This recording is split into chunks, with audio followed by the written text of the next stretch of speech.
like to take a few minutes to talk about problem number 10 in your book.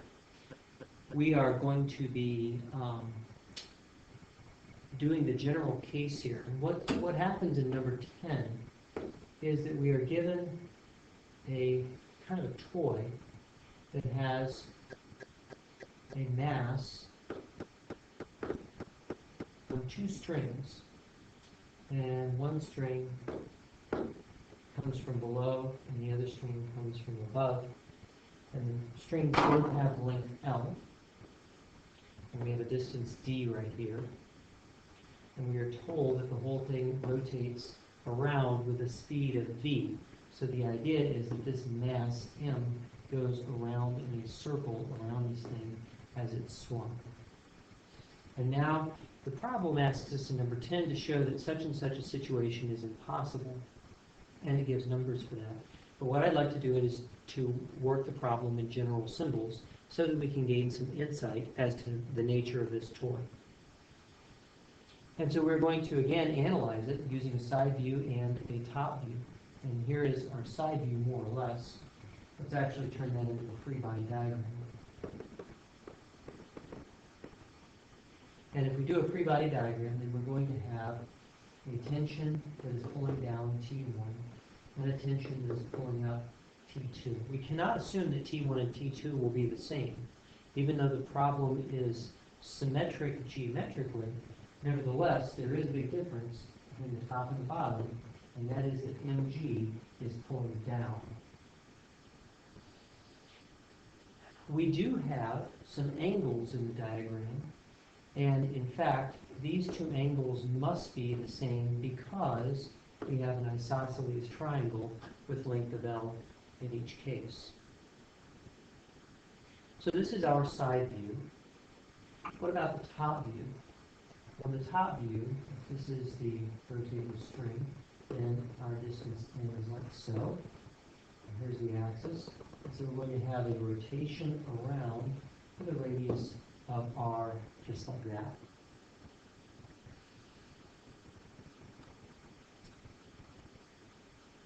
Now we wonder what this radius r is, and we figure that we're going to have to do some trig to find it out. But let's hold off on that until we get to the very end of the problem. I think my circle will be a circle. Just a little bit. And so now, having done this, we're ready for some components, and we'll follow that up with Newton's laws. So let's see here. I need some components. T2 is going to have a component like so, and a component like so. And this angle right in here is theta. So that means that this is T2 cosine theta, and this is T2 sine theta. And likewise, I need to remember to scratch out the original T2. And likewise, here is T1 sine theta and T1 cosine theta. And I can scratch out the original T1. It's kind of an ugly diagram. Now we're ready for sums of forces. And in the vertical direction, sum of forces in the z direction, I count T2 cosine theta pulling up. I count T1 cosine theta pulling down. So actually T1 kind of gets in the way of our bob floating freely. And then I also count mg pulling down, and all of those must add up to 0 because the bob is not swinging up or down. And then in the radial direction, the sum of forces in the radial direction, I count T2 sine theta pulling inwards and T1 sine theta pulling inwards. And all of that must add up to mv squared over the radius, which I call little r in the problem. And so there we go. So we look at this, and this is kind of a mess, and we wonder how are we going to solve for T1 and T2. And what we notice is that there are common factors of cosine theta in the top, common factors of sine theta in the bottom. And so that gives us a little hope. That means that I can turn this top equation into T2 minus T1 times cosine theta is equal to mg. Check my algebra there. And the bottom equation can be T2 plus T1 times sine theta is equal to mv squared over r. A lot of different directions we could go from here, but I kind of like solving for T1 and T2 and seeing what we can find out.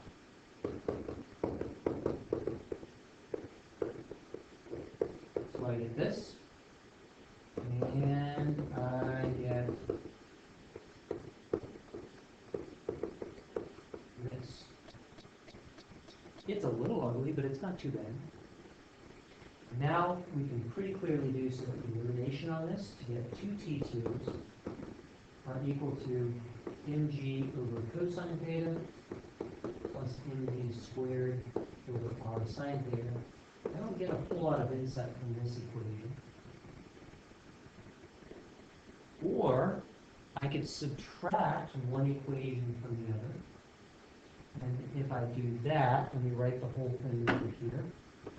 I'm going to write the equation number 2. I'm going to write that here. Equation number 1, I'll write that below. So we have T2 plus T1 equals mg squared over r sine theta. And T2 minus T1 is equal to mg over cosine theta. And if I now subtract like this, then I get 2T1 is equal to mv squared over r sine theta minus mg over cosine theta. And this gives me a little bit more insight because I see that subtraction and I think to myself, you know, if those two terms were just the right size, T1 would have to be 0. And in fact, if they were the right size, then T1 would have to be negative, and as we all know, you can't push a rope. You can't have negative tension in a rope. And that's where we would end up with an impossible situation. So let's explore that just a little bit. Let's see what it would take to make tension be less than 0. Well, then that would imply that this inequality is true. And since mass is always positive, I can divide through without having to worry about inequalities.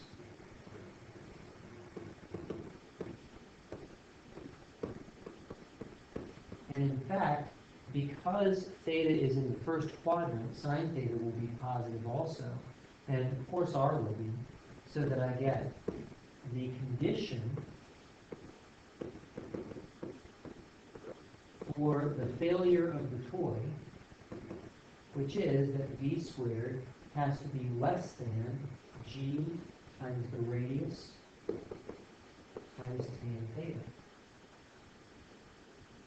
Now the only thing that's slightly awkward about this is that the radius was something that we introduced ourselves. So we need to come back and figure out that radius, but trig comes to the rescue because you can see that the radius is equal to L times sine theta. So if I now rewrite this,